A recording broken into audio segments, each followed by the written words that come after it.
Samia Suluhu, mheshimiwa wetu ambaye alikuja tarehe 14, nilimsikia na nikamuelewa. Nilimsikia Samia na nilimuelewa. Nilimsikia Samia na nilimuelewa.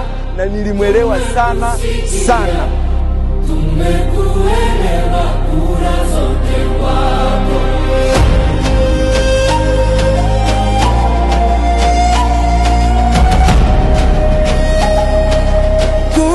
Ndugu wananchi, mabibi na mabwana, mwidiwe.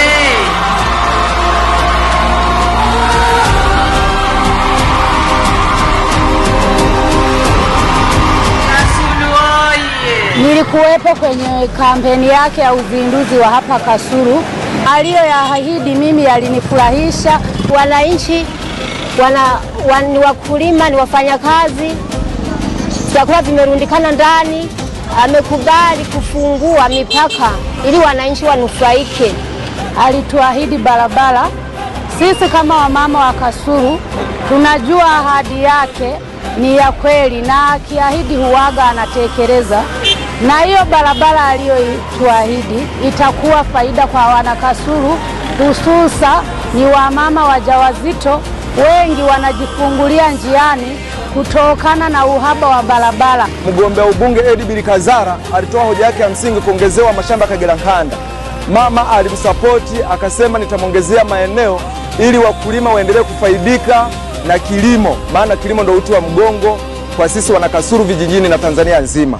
Ametuahidi na umeme kuzungukia mitaani vitongoji vyote ili umeme wa REA utufikie wananchi. Nampongeza mama yetu. Tumekuelewa kura zote kwako. Ninamuamini, amekwisha kufanya mambo yaliyo mengi katika ndani ya wilaya hii ya Kasulu.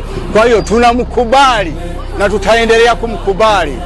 Hana makuu, na Mungu amzidishie kwa ajili ya mambo anayoyafanya. Naahidi kushirikiana na wenzangu kumrundikia kura Oktoba.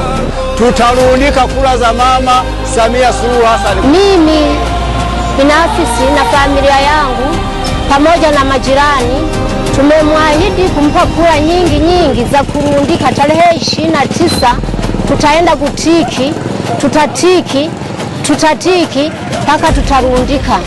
Kasulu oye!